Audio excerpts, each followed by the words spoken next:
Hey, what's up you beautiful feckers, how you all doing? So this is cheese mode Banshee. Bancheese. See what I did there? No? Huh? Okay, moving on. So about a week ago I asked you guys in a video to list off 3 of the top DPS Warframes in the game right now, what you believed were 3 of the best DPS or damage dealing frames, and you all named Warframes that I fully expected. Pure damage dealing frames like a Maim Equinox, like a Peacemaker Mesa, like a Spore Siren, Exalted Blade, Excalibur, and so on and so on. However, one frame I was genuinely not expecting to see on that list was Banshee. But she was mentioned just as much as all of the other Warframes, which really genuinely caught me by surprise. I'm not much of a Banshee player, she kind of is the complete opposite of what I look for in a Warframe. She's fragile, I'm a tanky kind of spud, I like to actually chew bullets while getting my work done. And Banshee, however, falls over at the first gust of infested wind, and she's dead. Now, a lot of you suggested that a resonating Quake Banshee was an insanely high damage dealing Warframe, and you were fucking right. Even after 3 years of playing it, you guys continue to teach me new stuff on a regular basis. It's what I love so much about my viewers and about the community as a whole in Warframe. I don't really get many snarky replies on my videos, just genuine kind of, here you go, have you tried this setup yet, potato? It's kind of insane. Check it out, see what you think, make a video on it if you like it, that kind of thing. So I really like those types of comments. You guys just fucking complete me.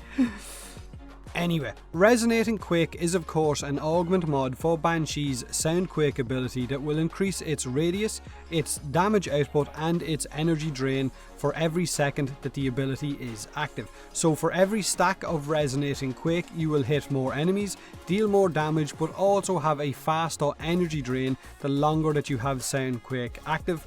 So more or less the longer that she stays in that wub wub DJ mode. And the energy drain can be quite severe, unless you have a decent energy efficiency. Hell, even with a nice efficiency, it can still suck ass. A Trinity might be recommended in certain endless missions, unless maybe like me you run with Arcane Energize. So of course Resonating Quake, I forgot to say, stacks up to 20 times. When it's at 20 times it's going to have its highest amount of energy drain and of course be dealing the highest amount of damage. If you've got Arcane Energize, then it will give you a 40% chance to pick up an extra 100 energy when you pick up an energy globe. A maxed out Zenuric focus will also help out big time, and a combination of Zenuric and Arcane Energize can easily max out your energy in between waves. However, the Arcane isn't actually required, that thing costs stupid amounts of platinum right now. Zenuric on its own or a Trinity in your squad is more than enough to keep this setup going throughout your mission. But it does need to be stressed that this setup is very energy intensive. If you decide to run a maximum range Banshee, then with this augment mod equipped you will have a 100 meter area for crowd control and of course for dealing damage, which means enemies won't even get to leave their spawn room. Well, certain enemies anyway, the weaker ones. But this will leave your squad bored shitless and have them hunting down enemies, and of course have them hunting down mods and resources that drop inside those spawn rooms as well. So certain items and mods might get missed by your squad if they don't check all of the spawn rooms, which can lead to pissed off randoms if you're doing this in a random mission, so buyer beware.